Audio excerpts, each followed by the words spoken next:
Before we start today's video, if you would like to check out my Discord server, link will be in the description below, and it will also be in a pinned comment, where we talk about cars, we talk about things that aren't cars, you can show me photos, show me your YouTube channel and videos, everything. So if you'd like to join, check out the comments and the description. Into the video. What's up guys, welcome back to another video. This is the Citroën C2 VTS, and it's basically the VTS sports version of the standard C2, which looks like this.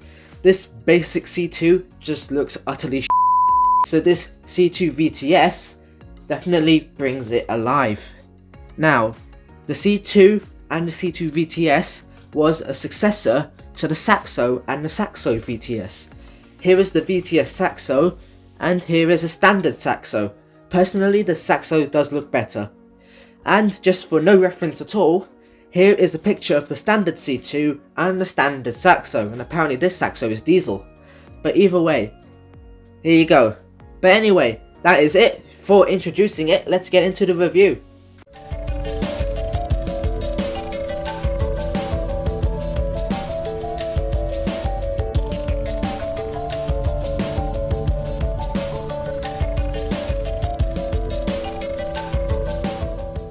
So, the exterior. Well, the front, it kind of works and it kind of doesn't. It does look a bit weird to me. That black grille mesh, not even mesh, whatever it is, it kind of works compared to the coloured version that we saw on the standard basic C2 just like 30 seconds ago. This does work better, but it also doesn't. It just doesn't suit it. And the front just looks bland. I don't know. I just don't know. And the side profile, it's a bit odd, but this is just my own opinion. It's not a fact. To me, it's odd because the rear windows for the passengers, it's a bit of an odd shape and it's a lot bigger than the front windows. It just doesn't match. It's probably done to allow more light into the rear seats because it would probably be dark back there. However, it still doesn't look right to me. However, them thinking about light in the rear, it does go towards it, and it does give me a bit less hate towards that, if that is the case. The rear, however, is definitely its best angle. The shape overall is good, and you get a tiny stick out exhaust with a tiny boot spoiler. I think both could be a bit bigger, however, it's not too much to complain about, and I still like it either way. The interior, well personally I think the interior of the Citroën C2 is quite cool. Just the radio design and the buttons and the little display, the way it's so deep in like a shaft, it looks so cool. Something that's not good is that the climate control is very low down and it looks like it's hidden under the radio. So that's not good when it comes to distraction. However, it just looks so good overall. And you get this cool gauge cluster that a lot of Citroens had back in the day. Like the C3 for example, this also had it. So, you get a bent rev counter with a little red needle with no red line, which normally I hate, but it just looks so cool, I can't really complain about that. You obviously got your digital speedometer, which will be more accurate than gauges, because analog gauges aren't so accurate when it comes to kilometers an hour and miles an hour. Yeah, and you got blocks for your engine temperature and your fuel, which I really don't like because they're not that accurate. However, it just looks so cool. I really like it. The performance, well, it had a 1.6 litre inline 4-cylinder with 125 horsepower and 105 pound-feet of torque. It weighed a bit more than a tonne at 1084 kilograms, and it came with a 5-speed manual gearbox. Personally, I think it should come with a 6th gear. I'm not so sure. I think it should have. You know, we're talking about the Yaris last week and the Yaris before that, and those needed a 6th gear. Personally, so I think this, with similar engine size and similar power outputs, this definitely could use a 6th gear. 0 to 60 was 8.3 seconds, which was pretty nippy for a car of that size, and the top speed was 126 miles an hour. I do think if this car went 130, that would be so cool. Practicality, well, the boot is 193 litres big, which from this image here, I know doesn't look like that at all. Looks 50 litres if that. But let me explain. The seats could be moved forward or back depending on your preference. So depending on where you have the seats, the boot would be 193 litres big and legroom would be compromised. And obviously the seats moving is a good thing, because then you can adjust if, that's only if, you have no rear passengers or you have no luggage. If you do, then you're going to have to split between the two. And it also came with this split folding tailgate, which I'm not complaining about. The thing that's a bit odd is the fact that it's got storage in it, which I don't know if the Range Rover has that. I've never seen it. All I've seen is Jeremy Clarkson sit on it. However, if it does have storage, then that's cool. Like, it's a bit more storage. You can put, I don't know, like high visibility vests and stuff like that for when you break down. You can put that in there, squash them in there, and there you go. Save the boot space there. And like I said, with the seats moving forward and back, if you had them all the way back, then legroom would be decent enough. If you moved them all the way forward, then you'd have no legroom at all. And headroom, I imagine, is quite tight. It's not a very big car, it's not that tall either, so can be a bit compromised. And something I do like when it comes to storage is it has a big storage bin on the top of the dash on the passenger side. This, frankly, is genius, but we're lucky to get this because being French and basically being Peugeot, the glove box is tiny because the fuse box is still there and not with the steering wheel.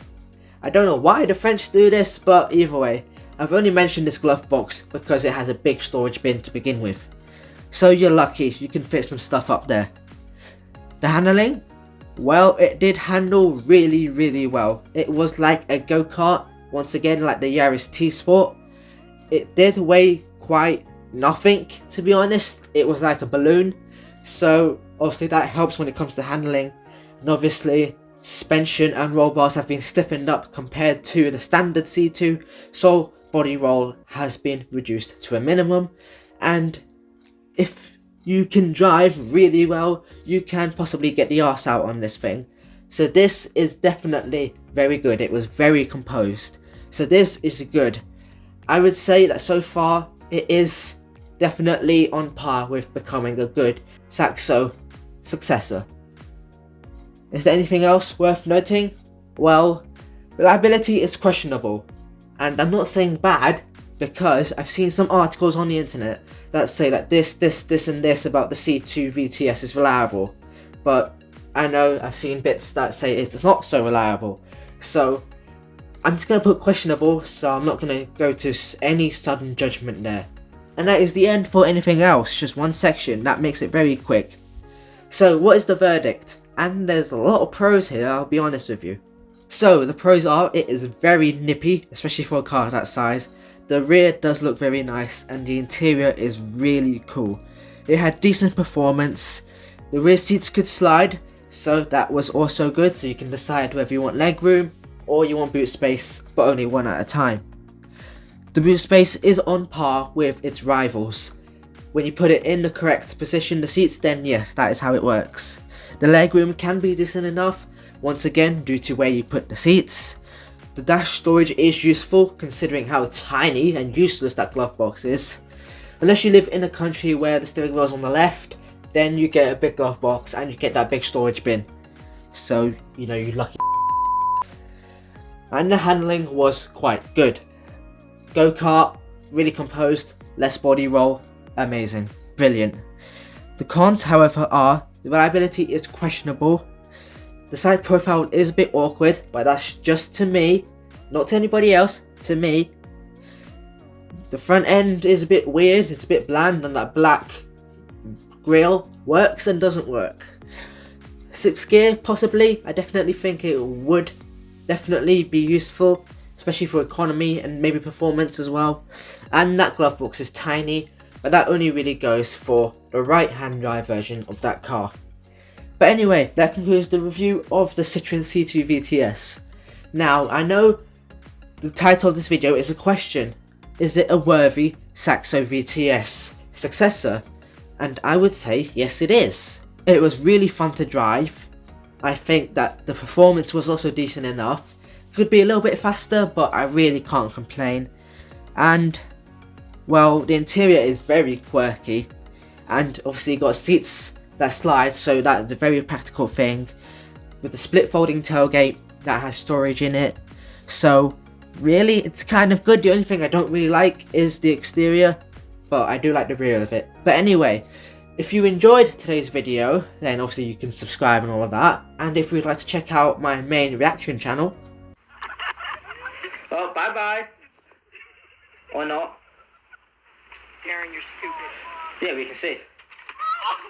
Oh. No, Darren! No, he's not okay. He's a bloody idiot. Then I will leave a link to that in the description below. If you could subscribe to that as well, that would be great. Now, moving on to next week's car, which is this. If you can guess what it is, leave the comment below and tell me what you think it is. And speaking of next week's car, if you would like me to review a car, then also leave that in the comments below. And if you join my Discord server, you can also tell me there, because I have a member who said that he wants to see this car. So after this car, whatever it is, we'll see that car. But anyway, I'll see you guys in next week's video. Peace.